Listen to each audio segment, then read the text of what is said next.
Hey everybody, I'm Doug. Welcome to the Auditory Vinyl. My new channel. Um, I scrapped the old one. I don't know. Just wanted to do something new. Got tired of just kind of doing the same old thing. Um, so with this new channel, I'm gonna be doing like a little bit of today in music history type of thing.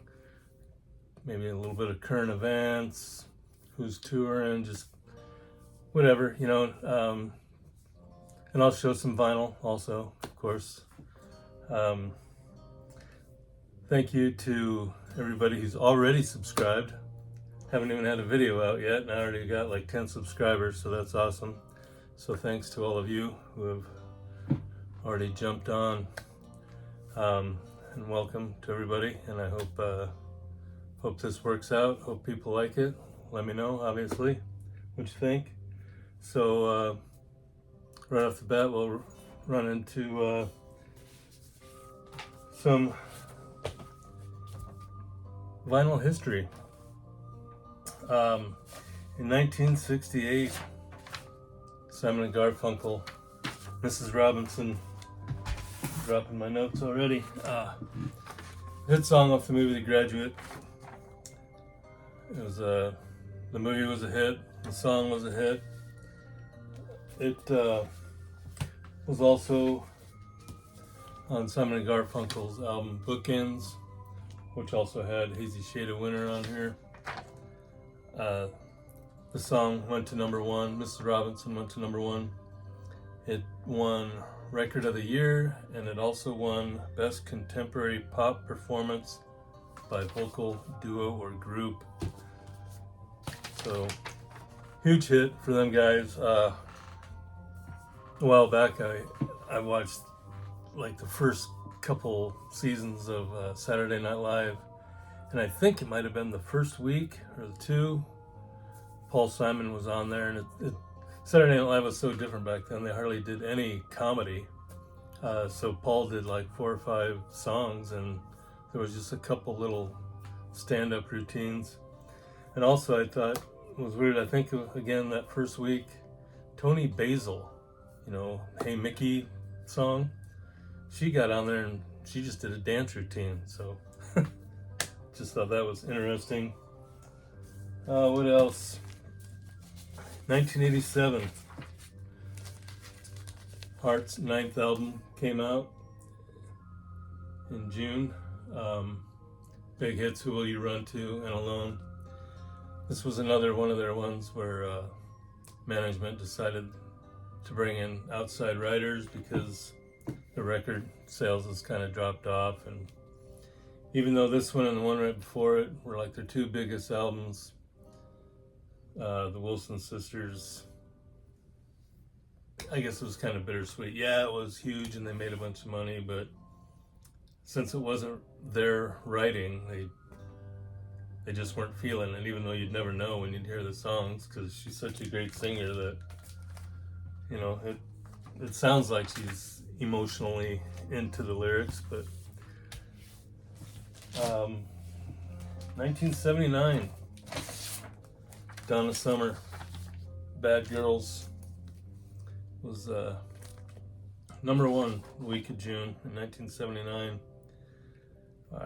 The other song, Hot Stuff, was also a number one. She won a Grammy for Best Female Rock Performance, which might be kind of surprising because, she's Queen of Disco.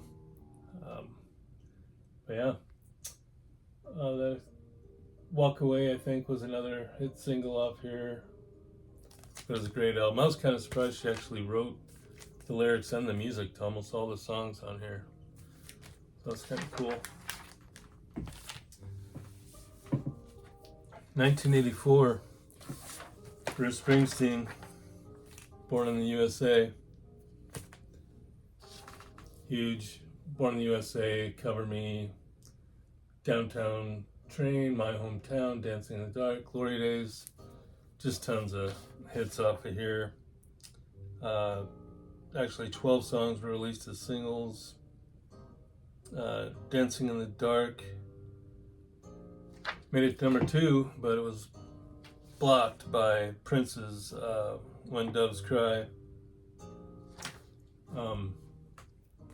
There's a lot of talk about the picture, and Bruce, in his book, he just says they took a whole bunch of photographs and they decided that a picture of his butt was better than a picture of his face. So there you go. And in 1956, June, Elvis, Heartbreak Hotel. This is one you've seen a million times. It's not the record that Heartbreak Hotel originally came out on, but it's on here. But Heartbreak Hotel was number 1 in pop, R&B, and country all at the same time, which seems kind of weird because Heartbreak Hotel is not even close to a country song, but that's just how big Elvis was. But then you think about it, Garth Brooks, Shania Twain, Taylor Swift, and now Jelly Roll has got big hits on multiple charts, so it's not unheard of, but Elvis was probably one of the first ones. Him and Little Richard and Chuck Berry all had hits on multiple charts, like rock and R&B. And also this week, way back in 1942, Glenn Wallach launched Capitol Records. And this book was awesome. I got it at, I believe it was Costco. I'm sure you can find it. It's basically the history of Capitol Records. Tons of great pictures in here.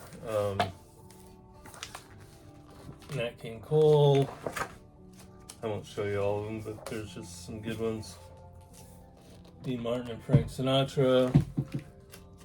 They really, for just starting out, man, they ended up with all the big names. There's Robbie Robertson and Levon Helm from the band, just jamming out. Glenn Campbell and Merle Haggard.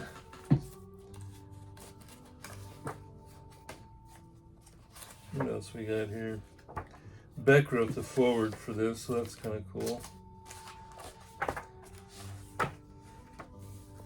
Kraftwerk, they were Capitol boys.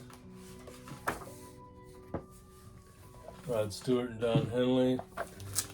But yeah, this is just a great book. Like I say, just tons of great pictures of all kinds of artists. Katy Perry, Alison Krauss. Then near the back here, it shows like a bunch of albums that they put out. So yeah, great book if you don't drop it.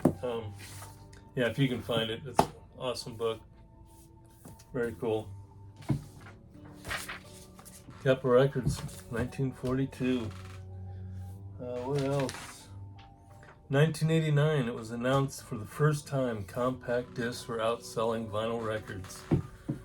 And now I don't think that's true anymore. Probably for the last 5 years or more, maybe vinyl records has taken back that claim. I think my first CD I bought, I believe it was 5150 Van Halen. It would have been 1986 in the Navy Station Key West, of all places. That was awesome. So yeah, there's a little this week in vinyl history. Rolling Stones was putting out a box set, or it's already came out, of their early stuff. I think it's called The Early Years, so that'll be interesting. Bon Jovi coming out with a new album. And I don't know if Richie Sambora is on it, but I did read somewhere that those two are thinking about getting together and maybe putting out something, so that might be kind of cool. Who's on tour? Robert Plant and Alison Krauss are both on tour. That's probably a great show. I hear that, they do some of Allison's stuff when she was with Union Station, Robert Plant solo stuff, and a few Zeppelin songs, so that's very cool. Willie Nelson is still still going at it. He was just in town here just a couple weeks ago, I think it was. But I heard that it wasn't so great as far as Willie's performance. I mean, the guy's in his 80s, I think, and he just kind of gets up there and hangs out. Basically, doesn't really sing, but still, you get to hear all his hits, even if it is the other band or the rest of the band doing it. And I think his son is still in the band, and I don't know if his sister. I know his sister used to play keyboards in the band with him, but yeah. And then REO Speedwagon and I think Night Ranger. Those guys are out touring. So some cool stuff going on. What else? I was gonna say something else, but I don't remember what it was now. Again, thanks for everybody who already subscribed to my new channel. I don't know if I'll stick to this format, but it'll be very similar. Just kind of covering current stuff and old stuff, like This Week in Vinyl type of deal. I might show some books, but I'll stick to the vinyl as much as I can. Yeah, thanks to Garage Geek and Christian the Vinyl Guy, and they both already did shout outs. Vinyl Richie, Mike from Hub Tunes, Steve, All the World Stage. You guys have already subscribed, so that's very cool. I probably won't ask for subscribers. I'll just let you guys do it if you want. I'm more interested in the comments and having feedback and conversation about the music and what's going on. So anyway, that's it. And if you're curious, the background music is John Michael Talbot. I think I'm saying that right. Just kind of a laid back, jazzy type of mellow stuff. I'll probably do that too, just kind of have some chill out music in the background. So anyway, there you go. I hope you all have a great weekend, and I will see you next week on the Auditory Vinyl. Enjoy the music.